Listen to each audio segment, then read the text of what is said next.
जय गुरु जी की प्यारी प्यारी संगत जी को जय गुरु जी। संगत जी, कल हमने रुद्र संहिता का 20वां अध्याय पूरा किया था।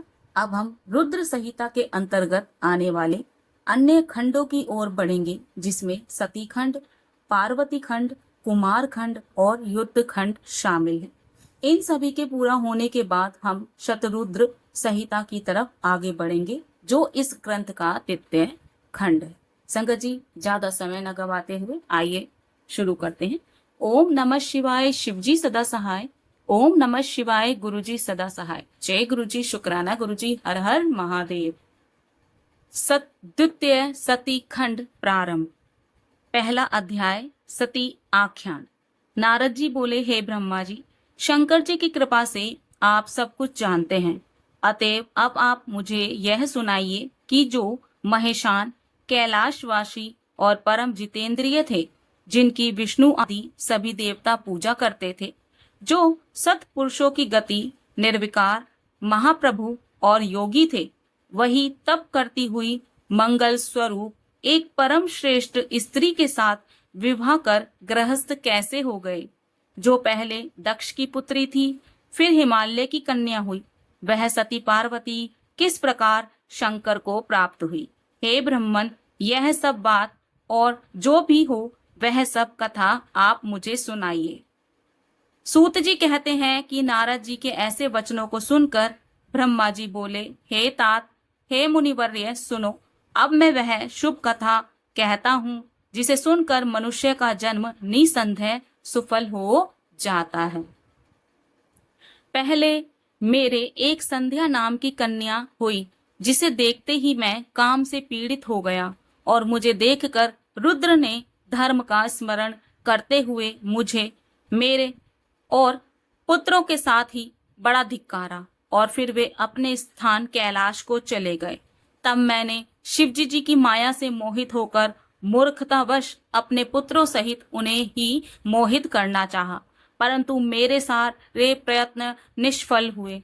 तब मैंने निराश होकर पुनः शिवजी जी की भक्ति की, तो उन्होंने बहुत कुछ मुझे समझाया। मैंने तो ईर्ष्या छोड़ दी, परंतु हट नहीं छोड़ा, और पुनः रुद्र को मोहित करने के लिए शक्ति का सेवन किया, और अपने पुत्र दक्ष से आस्किनी वीरनी नामक कन्या से सती को उत्पन्न कराया। वह दक्ष सुता उमा होकर कठिन तप कर रुद्र की स्त्री हुई। तब वे रुद्र स्वतंत्र होकर भी संतान उत्पन्न करने की इच्छा से रूप धारण कर मोहित हुए और रमण करने लगे। रुद्र के गृहस्थाश्रम में आकर सुख से कितने ही समय व्यतीत हो चले। उधर शिवजी जी की माया से दक्ष को गर्व उत्पन्न हो गया, और वह परम शांत निर्विकारी महादेव जी की निंदा करने लगा। उसने बड़े गर्व से एक बाल यज्ञ किया, जिसमें उसने मुझको, विष्णु जी को तथा और भी सभी देवताओं और ऋषि मुनियों को तो बुलाया, परंतु अपने जामार्त महादेव जी और पुत्री सती को नहीं बुलाया। इस पर भी एक कौतुक करने के लिए सती अपने पिता के घर गई। वहां यज्ञ में रुद्र का भाग न देखकर और अपने पिता से रुद्र की निंदा सुनकर उन सब की निंदा करती हुई उन्होंने वहीं पर अपना शरीर त्याग दिया। यह सुन देव देवेश ने परम कुपित हो अपनी जटा का एक बाल उखाड़कर वीरभद्र को पैदा कर दिया, जिसने जाकर दक्ष का यज्ञ विध्वंस कर उसका सिर काट डाला तथा उपद्रव किया। समस्त लोकों में अशांति फैल गई। लोग दीन वत्सल रुद्र की प्रार्थना करने लगे। महात्मा महेश ने कृपया कर दक्ष को जिला, फिर सबका सत्कार करा, यज्ञ करवाया। सती की देह से उत्पन्न ज्वाला जाकर पर्वत पर गिरी, जिससे वहां ज्वालामुखी होकर पूजित हुआ। आज भी जिसके दर्शन से सब कामनाएं सिद्ध होती हैं, फिर वही हिमालय की पुत्री हुई, जिसका नाम पार्वती पड़ा। उसने कठिन तपस्या द्वारा शंभु को प्राप्त किया। हे मुनीश्वरों, आप लोगों ने जो पूछा वह मैंने बतलाया। जो मनुष्य इस कथा को सुनेगा वह सब पापों से छूट जाएगा, इसमें संदेह नहीं है। इति श्री शिव महापुराण द्वितीय सती खंड का पहला अध्याय समाप्त। जय गुरु जी, शुक्राना गुरु जी, हर हर महादेव। दूसरा अध्याय शिव पार्वती चरित्र और पुष्प बाणोत्पत्ति। सूत जी बोले, हे नेमिषारण्य के वासियों, ब्रह्मा जी की ऐसी वाणी को सुनकर मुनिवर्य नारद जी फिर पापनाशनी कथा पूछने लगे। नारद जी ने कहा, हे ब्रह्मा जी, आपके मुख कमल से शिवजी जी की आनंददायक कथा सुनते हुए मैं तृप्त नहीं होता हूँ। हे विश्व के रचयिता, मैं दिव्य सती शिवजी जी का चरित्र फिर सुनना चाहता हूँ। सती की उत्पत्ति कैसे हुई? महादेव जी का मन स्त्री करने में कैसे हो गया? दक्ष कोप में सती ने कैसे शरीर त्यागा? और हिमालय की पुत्री पार्वती कैसे हुई? उनका उग्र तप, विवाद, कामनाश आदि कथाएं विस्तार पूर्वक मुझे सुनाइए।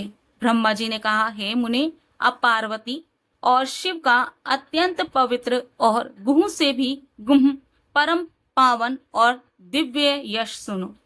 पहले शिवजी जी निर्गुण, निर्विकल्प, रूप रहित, शक्ति रहित, चिन्मात्र, सत असत्य से परे, शिव स्वरूप, निर्विकारी और परात्पर दिव्य रूप एक ही थे। फिर उमा के साथ सगुण और शक्तिमान प्रभु हो गए, जिनके बाएं अंग से विष्णु और दक्षिण अंग से ब्रह्मा उत्पन्न हुए।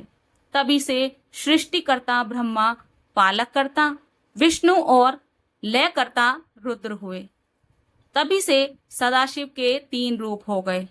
अब मैं इन तीनों का आराधक हो गया। इनकी आराधना से मैं सुरासुर सहित मनुष्य आदि की सृष्टि करने लगा। मैंने ही सब प्रजातियों को बनाया। मैं सभी प्रकार से उन्नत था। फिर मैंने मरीचि, अत्रि, पुलह, पुलत्स्य, अंगिरा, क्रतु, वशिष्ठ, नारद, दक्ष और भृगु को बनाया। और जब मैं इन्हें उत्पन्न कर चुका, तब मुझे कुछ माया का मोह आ गया और तत्क्षण मेरे बोहों के बीच से संध्या नामक एक कन्या उत्पन्न हो गई, जिसको देखते ही मैं उठ पड़ा। और मेरे पुत्र दक्ष और मरीचि ने भी हृदय में शोच किया।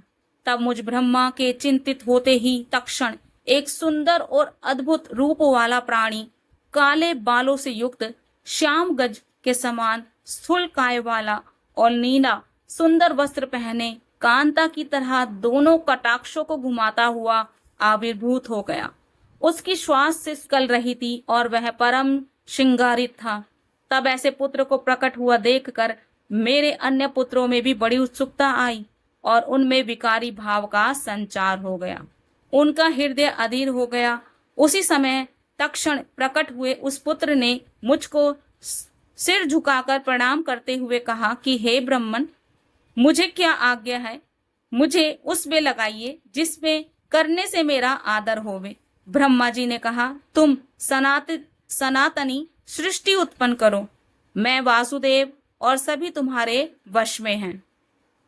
आज से तुम्हारा नाम पुष्पबाण होगा।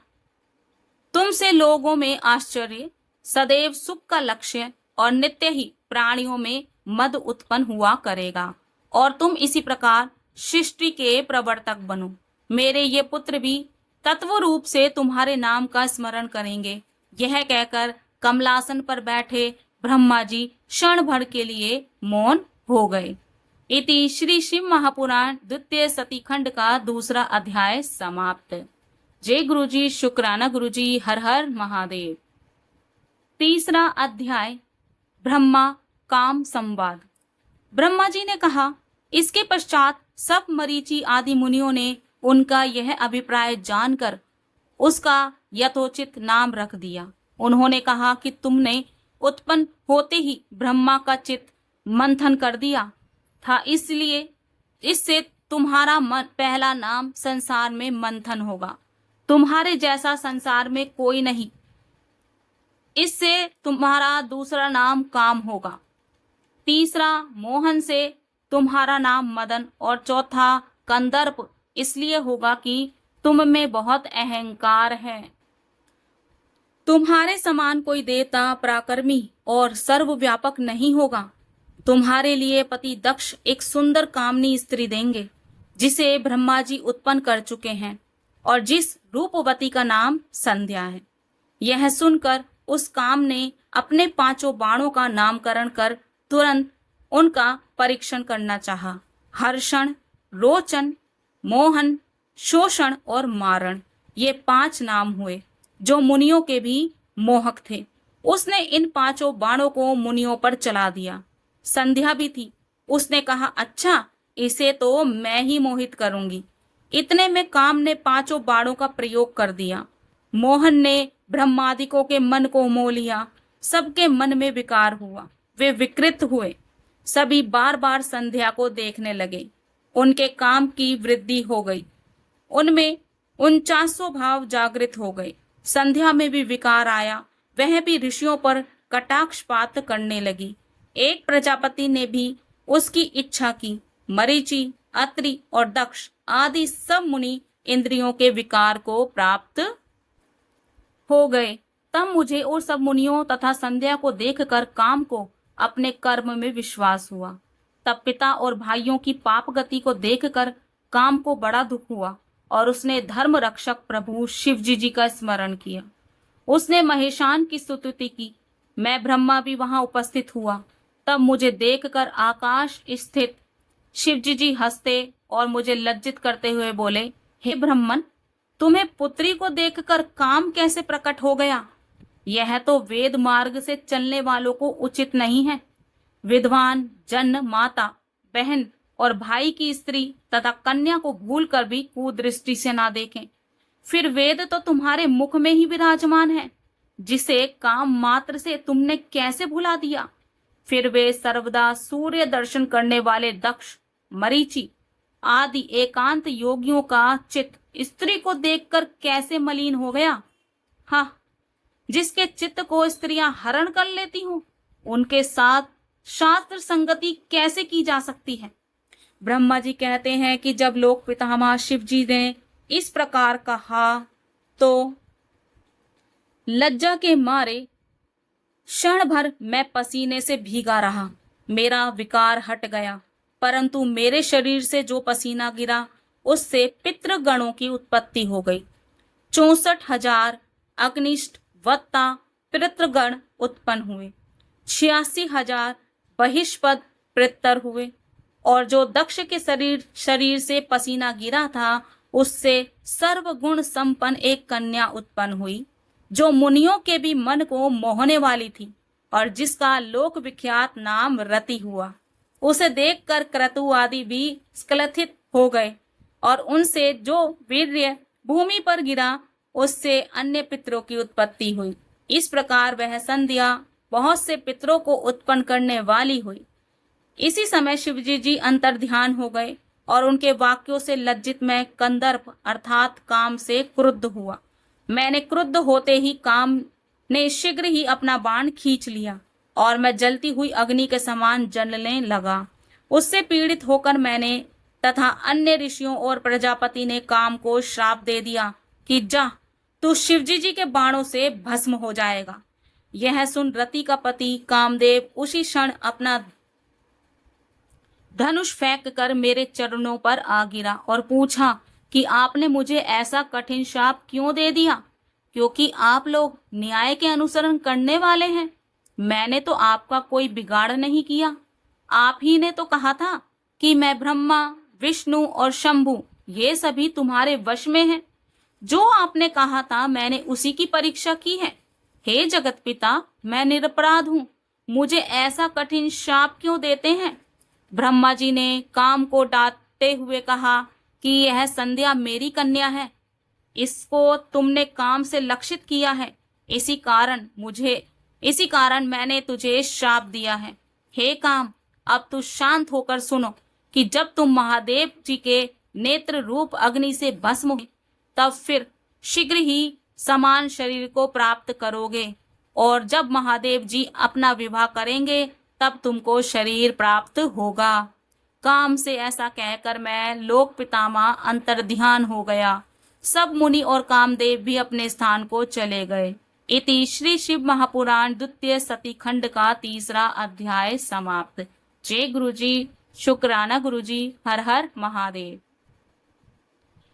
4था अध्याय काम विवाह।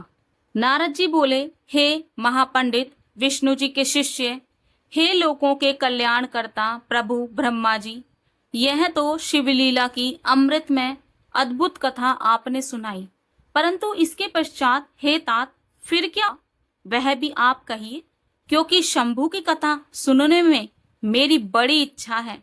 ब्रह्मा जी ने कहा, हे नारद, जब शिवजी जी अपने स्थान को चले गए और ब्रह्मा जी भी अंतर्ध्यान हो गए, तब दक्ष जी ने कंदर्प से कहा, हे कंदर्प, तुम्हारे ही समान गुण वाली मेरी देह से यह रूप गुण युक्त कन्या उत्पन्न हुई है, तुम इसे अपनी भार्या के रूप में ग्रहण करो। हे काम, यह सदा तुम्हारी सहचारिणी और यथा काम तुम्हारे वश में रहने वाली है। ऐसा कहकर दक्ष ने अपनी देह के पसीने से उत्पन्न रति का स्त्री का नाम रति रख उसे कंदर्प के आगे कर दिया। दक्ष की परम सुंदरी पुत्री से विवाह कर बड़ा प्रसन्न हुआ। संपूर्ण सुंदरताओं का सदन ऐसी लक्ष्मी की भांति शोभायमान, बारहों अभयारण्यों से युक्त, शोणन श्रृंगार वाली, सभी लोगों को मोहित करने वाली और अपनी शोभा से दशों दिशाओं को शोभित करने वाली ऐसी रति को देखकर काम ने बड़ी उत्सुकता से उसे ऐसे ग्रहण किया मानो प्रेम से आई हुई लक्ष्मी को विष्णु भगवान ने ग्रहण किया हो। उस समय काम आनंद के मारे ब्रह्मा जी को दिए हुए शाप को भूल गया और मोहित होने के कारण दक्ष जी से कुछ कह ना सका। हे तात नारद, उस समय सुखवर्धक महान उत्सव हुआ। अपनी कन्या को प्रसन्न देखकर दक्ष भी बड़े प्रसन्न हुए। काम भी अत्यंत सुख पाकर सब दुखों से रहित हो गया। दक्ष पुत्री रति भी काम को पाकर अत्यंत प्रसन्न हुई। फिर तो जैसे योगी विद्या को ग्रहण करता है, वैसे ही रति पति कामदेव ने रति को हृदय से ग्रहण किया और रति भी श्रेष्ठ पति को वैसे ही अत्यंत प्रसन्न हुई जैसे लक्ष्मी विष्णु भगवान को पाकर प्रसन्न हुई हो। इति श्री शिव महापुराण द्वितीय सतीखंड का चौथा अध्याय समाप्त। जय गुरु जी, शुक्राना गुरु जी, हर हर महादेव। पांचवा अध्याय संध्या का तप। सूत जी कहते हैं, जब ब्रह्मा जी ने इतना कहा तब उनके वचनों को सुनकर मुनि श्रेष्ठ नारद जी ब्रह्मा जी से बोले कि हे महामते, आपने चंद्रमौली शिवजी जी की यह जो परम पावन कथा सुनाई है उसके लिए आपको धन्यवाद है, परंतु यह तो कहिए कि जब आप सभी महान देवता और प्रजापति दक्ष भी अपनी पुत्री रति को काम के साथ अर्पित कर चले गए, तब वहां संध्या ने क्या किया? विवाहोपरांत संध्या के चरित्र को मुझे बतलाइए। तब तत्ववेता ब्रह्मा जी भक्ति पूर्वक शंकर जी का स्मरण करते हुए बोले कि हे मुनि, अब तुम संध्या के उस चरित्र को सुनो जिसे सुनकर सब स्त्रियां पतिव्रता होती हैं। जो संध्या अपना शरीर त्याग कर अरुंधति हुई, उसे मेधा तिथि ने उत्पन्न किया था और वशिष्ठ जी ने अपनी पत्री के रूप में ग्रहण किया था। इस पर नारद जी ने पूछा कि उसे मेधा तिथि ने कैसे उत्पन्न किया और वशिष्ठ जी ने उसे कैसे ग्रहण किया। यह सब अरुंधति के चरित्र को मुझे तत्व रूप से सुनाइए।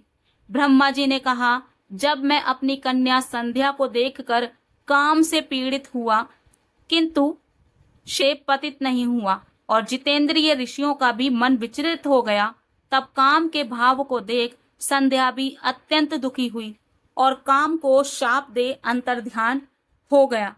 तथा शिवजी जी भी चले गए। तब आमर्ष को प्राप्त होकर मेरी पुत्री ने आद्योपांत वृतांत पर गंभीरता से विचार किया और सोचा कि अब जैसे भी हो, यदि शीघ्र ही मेरे तथा काम आदि सब पापों के शर्मनाथ उसकी शुद्धि का फल मुझे शीघ्र ही मिल जावे तो अच्छा हो, क्योंकि ब्रह्मा जी तो शाप दे ही चुके। भला मुझसे बढ़कर पापनी कौन होगी जिसे देखकर पिता और भ्राता भी काम की इच्छा करते हो।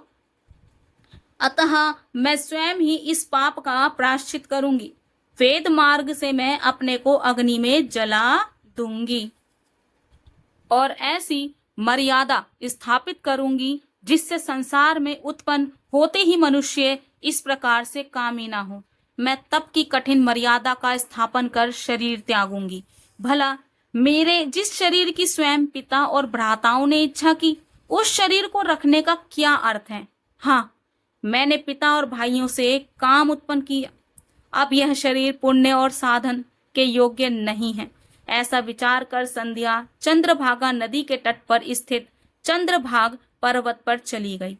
तब मैं अपनी पुत्री को श्रेष्ठ पर्वत पर गई हुई जानकर अपने संत्यात्मक पुत्र वशिष्ठ से बोला कि हे पुत्र वशिष्ठ, तप के लिए जाती हुई मनस्विनी संध्या को तुम जाकर अच्छी तरह दीक्षा दो, क्योंकि अब उसमें वह चपलता नहीं है और वह अपने पूर्व मृत्यु को विचार कर अपना प्राण त्यागना चाहती है। अब वह तप के द्वारा मर्यादा की भी मर्यादा स्थापित करेगी, परंतु हे तात, अभी तक वह तप के किसी भाव को जानती नहीं है। अतः जैसे ही उसे तुम वैसा ही उपदेश करो। हे मुनि, यदि आवश्यकता हो तो तुम अपने इस रूप को छोड़ दूसरा रूप धारण कर भी उसके निकट तप की क्रियाओं को दिखलाओ। दूसरे रूप की इसलिए आवश्यकता है कि उसने यह मेरा और तुम्हारा रूप पहले ही देखा है, जिसका उसकी दृष्टि में कोई मूल्य नहीं है। इस कारण तुम्हारे इस रूप से वह कुछ प्राप्त न कर सकेगी। अतः तुम दूसरा रूप धारण कर लेना। हे नारद, वशिष्ठ जी ने कहा, ऐसा ही होगा। यह कहकर वह संध्या के निकट पहुंचे। संध्या चंद्रभाग पर्वत के लाल सरोवर के पास बैठी हुई थी। उसके पास पहुंच वशिष्ठ जी ने आदर से पूछा कि हे भद्रे, तुम किसकी कन्या हो और इस सरोवर पर क्या करने आई हो? यदि तुम छिपाने योग्य ना हो तो मैं सुनना चाहता हूँ। तुम क्यों हो? तुम अग्नि की तरह दीप्तिमान शरीर वाले वशिष्ठ जी को देखकर संध्या ने प्रणाम किया और कहा, मैं इस निर्जन पर्वत पर तप करने आई हूँ। यदि आप योग्य समझें तो मुझे उपदेश करें। यही मेरा गुप्त कार्य है, दूसरा कुछ नहीं। वशिष्ठ जी ने फिर कुछ नहीं पूछा, क्योंकि वे सब कुछ जानते थे। तब उस नियात्मा तप में उद्योग को धारण करने वाली संध्या से वशिष्ठ जी ने भक्त वत्सल शिवजी जी का स्मरण कर कहा, अच्छा, तो तुम अब परम आराध्य शिवजी जी को मन में धारण कर उन्हीं का भजन करो। इससे तुम्हारे सभी मनोरथों की पूर्ति होगी। ओम नमः शंकराय। ओम अंत में लगाकर मौन होकर तप करो और मैं जैसा कहता हूँ उसके अनुसार मौन होकर ही स्नान तथा शिवजी जी का पूजन करो। केवल जल का आहार करना और कुछ नहीं।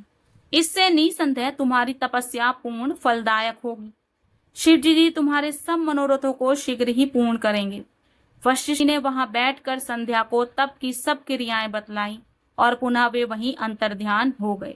इति श्री शिव महापुराण द्वितीय सती खंड का 5वां अध्याय समाप्त। जय गुरु जी, शुक्राना गुरु जी, हर हर महादेव। 6वां अध्याय, संध्या को शिवजी जी का वर। ब्रह्मा जी बोले, वशिष्ठ जी के चले जाने पर संध्या आसन लगाकर तप में लीन हो गई। उसने तपस्वी का सा वेश बनाकर कठिन तप करना आरंभ किया।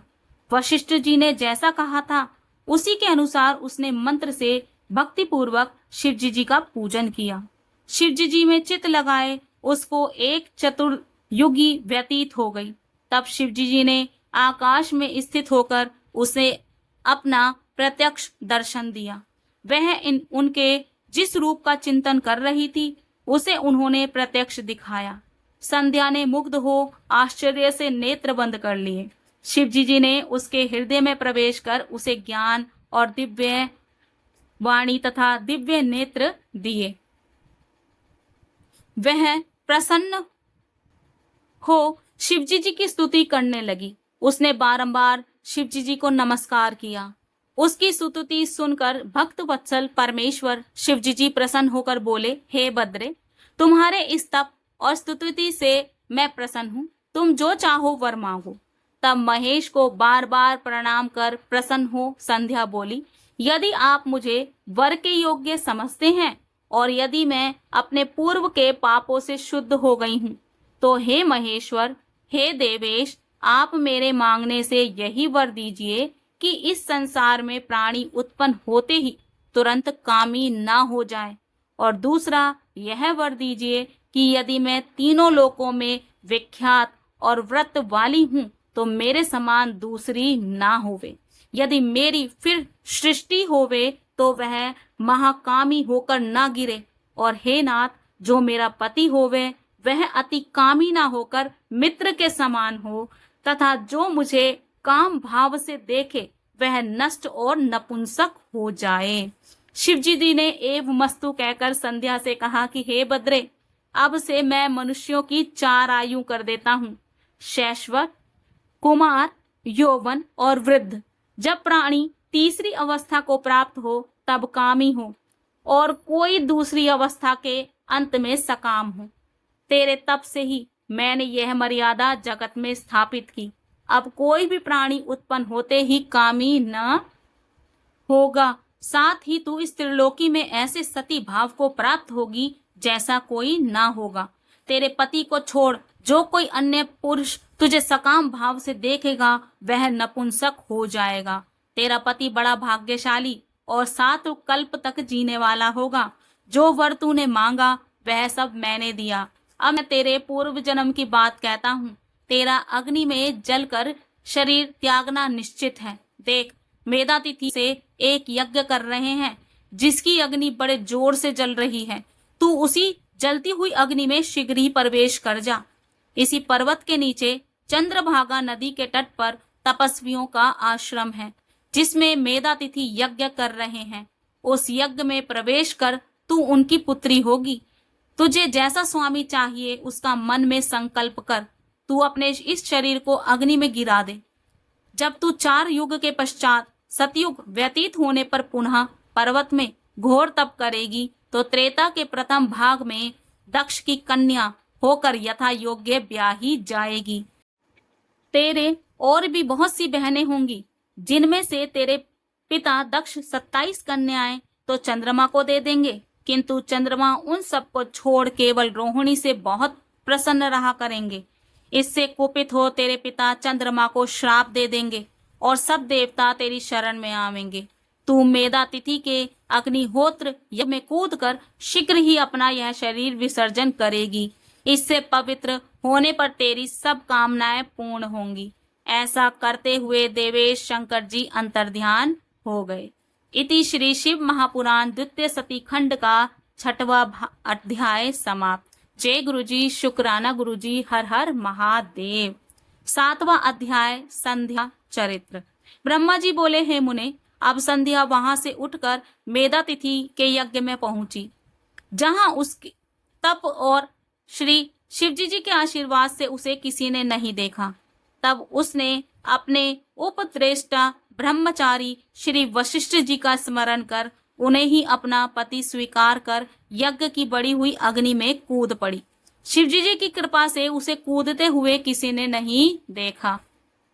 पूरोडास हस्व के समान उसका शरीर तत्क्षण भस्म हो गया। अग्नि ने उसके शरीर को जलाकर सूर्य मंडल में प्रवेश करा दिया, जिसे सूर्य ने व्यर्थ ही उसके शरीर के विभाग कर अपने रथ में स्थापित कर लिया, और जिसके ऊपर का भाग रात्रि और दिन के बीच में होने वाली प्रातः काल संध्या हो गई, और शेष भाग पितरों की प्रसन्नता के लिए दिन का अवसान वाली संध्या हो गई।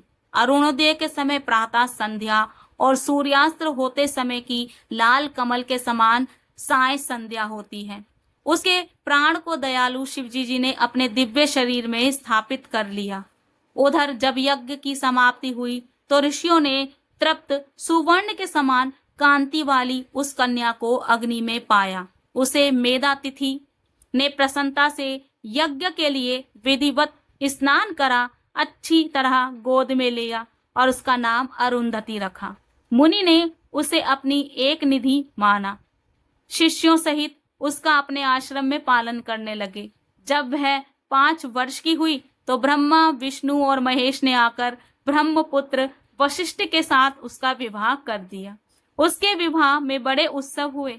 उसी समय वह ब्रह्मा, विष्णु और महेश के हाथ से पवित्र क्षिप्रा आदि 7 नदियां प्रकट हुई और पतिव्रताओं में श्रेष्ठ महाप्रतिव्रता मेधातिथि की पुत्री अरुंधति को वशिष्ठ के द्वारा रमण करने से शातपादी कई श्रेष्ठ पुत्र उत्पन्न हुए।